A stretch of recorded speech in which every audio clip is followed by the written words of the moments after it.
Yo, what is up, and welcome to the Mew Crew. I'm your host Mukario, and today we're going to be talking about macros. We're going to go over what macros are, how you write them, and why they're useful. If you like these shorter tutorial/guide type videos, or if you have any feedback, requests like that, go ahead and leave all that information in the comments below, and I'll get to them as soon as possible. But in the meantime, let's go ahead and jump into the video.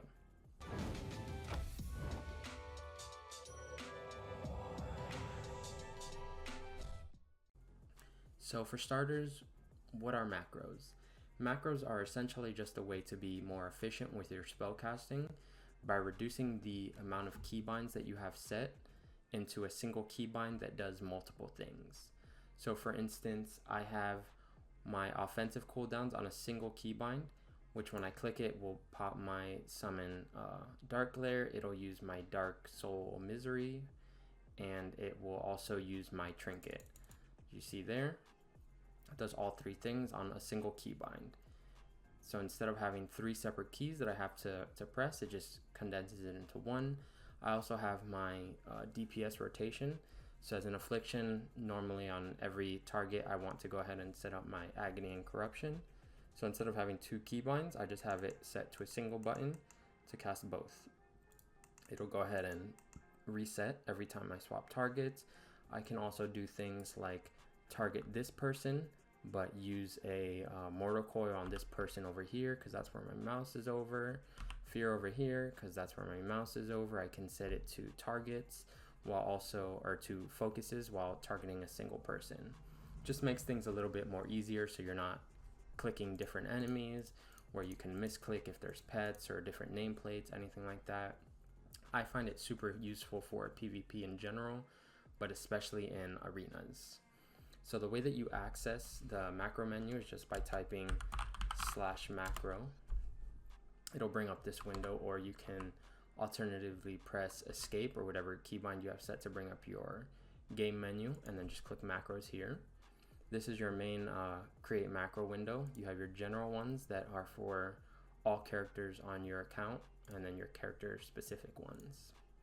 So we're just going to go ahead and start fresh, go to new. We're going to create the offensive cooldown one. Now here you can click the different tooltips that you want. It doesn't really matter. It's completely irrelevant to what it actually does. I always choose the question mark because I like to set it manually. So I'm gonna do that. The first thing I do is hashtag show tooltip. What this does is set the tooltip that you're going to be using for that skill or for that macro. Though what I normally do is I use the spell that has the longest cooldown, or the primary purpose for that cooldown or for that macro. The reason I use the one with the longest cooldown is, for instance, this one. It has a 3-minute cooldown and the other abilities on that macro have 2 minutes. So if I know that this one has 43 seconds left, the other two are already ready, or if this one is ready, then all of them are ready. So that's just how I normally pick it. If you don't care, you can leave it blank, and it'll pick the first ability that you have set for the /cast. So if I do /agony and then /cast corruption, save it, it'll automatically pull agony, and then if I swap it to corruption and then /cast agony, it'll go ahead and swap to corruption. It just picks the first one. Or you can also click something completely different, make it fear. Not sure why you would ever want to do that, but it's an option. So again, I'm going to do the summon Dark Glare. Make sure I did it. There's no comments. Okay.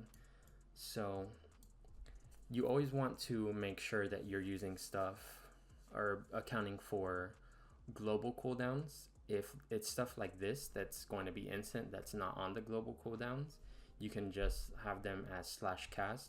However, if it does have global cooldown, like corruption and agony, you're going to do /cast sequence. So I'll show you a little bit more about that later, but just keep that in mind. But these are all instant, so I'm just going to do /summon Dark Glare. I'm going to do /cast Dark Soul Misery, and then /use 13. Now the reason I'm doing /use13 is it'll use my top trinket. If I want to use the bottom trinket, it would be 14, but mine is on my top slot, so I'm going to do that. Set this one here, and then I'm just going to click it.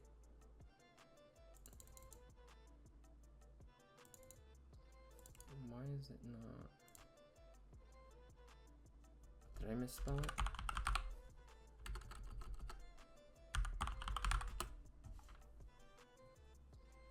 Oh, I did. Little lesson there. Just make sure that you type things correctly, because if it's something like that, or for instance, if I had Dark Soul without the comma or without the colons, it wouldn't work there either. But there you go, live troubleshooting. So to use all three of those, again, condense all three of those buttons into a single one. Now let's go ahead and make the rotation one. So I'm just going to name it rotation /show tooltip. I'm going to do agony just because I like that one more. And do cast sequence. Again, I'm using this one because it has global cooldown. And then I'm going to set the reset parameters. So I'm going to do reset equals target, meaning every time I change targets, the macro will reset. If I wanted to set it to reset after 2 seconds, I can do that. If I wanted to reset in and out of combat, I can do that. If I wanted to set it to when I'm holding shift or control or alt, then I just do shift, control, or alt. I personally like target because, again, it's just easiest for an affliction warlock where I'm just going to be setting up on a bunch of people. Then I'm going to do the first spell that I want to cast, which is agony, comma, space, the second one. Again, you can use as many as you want. Just make sure that the reset time would be sufficient enough. If you're going to set a time, just the end of the spell, comma, continue. So let's save it here. Set this up. I'll set this here. Then I'm going to target this guy. And you see it goes that way. Works perfectly fine. Now let's show what will happen if I do /cast agony /cast corruption, and let's just show you what happens there. It'll go ahead and apply agony, but it won't go to the next skill because it's trying to cast in order and in accordance with the global cooldown. Again, just keep that in mind so you don't screw it up. You can also go ahead and do things like, let's just do /cast agony. We're actually going to set it to focus. Actually, that's not visual. Let's do something visual. So let's do the mortal coil. I'm going to do at focus.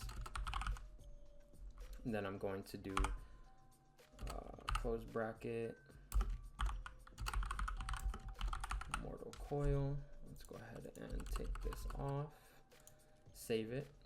Now I'm going to set this guy here as my focus and then target this person. So what this is going to do is, even though I'm targeting this person, it's going to go ahead and mortal coil over here. Now we can also do, why do I keep typing that there? We can also do something like this. So this is a bit more complicated, but again, I'm just going to type it and then show you how it works. I'm going to do at focus, comma, harm, end bracket, space, open, space, close bracket, space, fear. Now what this is going to do is, it looks really complicated, but what this is going to do is it's going to cast fear at my focus if it's harmful. And then this is just saying that there's no additional parameters. So what this is basically saying is it's going to cast fear over here like normal unless it's harmful. If it's harmful, then it'll cast on the focus. Otherwise, it'll cast over here. It's actually going to be kind of hard to focus here because I think it treats these as enemies. But yeah, that's what that would do. So if you wanted to do at mouse over, harm, nothing here, that means it would act like normal unless there's something where your mouse is and it's harmful. Again, just helps a little bit. Another thing that you want to be aware of is something that's called /stop casting. Now this is useful in, again, PvP, because there's plenty of times when you're in the middle of casting something and maybe you see a warlock coming up that's going, or a mage coming up that's going to polymorph you, or if you see a druid that's going to cyclone and you're in the middle of casting something, but maybe there's a blood boil over here and a frozen ring over here, or a ring of frost over here, and you can't move, because normally that's how you would cancel your casting. You can go ahead and set this. So if you see here, I'm going to cast Shadow Bolt. While I'm trying to fear, it won't do it because I'm in the middle of casting Shadow Bolt.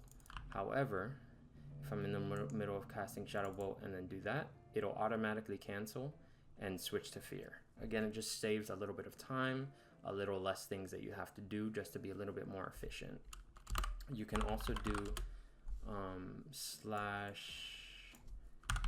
/cancel aura.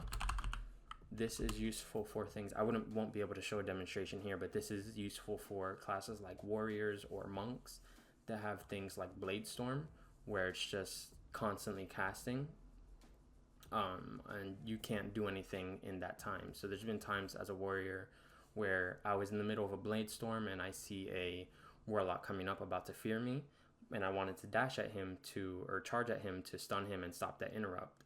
But I can't do that because I'm in the middle of a Blade Storm. This would stop the Blade Storm and then charge him if you just do that. But yeah, it's super useful. I can't show it here. But again, this isn't all that you can do with macros. There should be a list somewhere on the right during this video that has a lot of the different macro syntax that you can use, the / commands. Again, it's typically /command space parameters space spell or something similar to that. But yeah, I also have a link to the wiki that I was using that shows all the instructions and syntax and stuff like that in detail below. But again, that's going to be it for the macro video. I just very beginner basic guide just to get you started with writing macros. If you want a more in-depth guide, go ahead and let me know in the comments, hit it with a like, and I'll go ahead and make that video. This was just to get you familiar with some of the syntax so you can start writing them yourselves. In the meantime, thank you guys for watching. I appreciate it, and I will see you in the next video. Bye!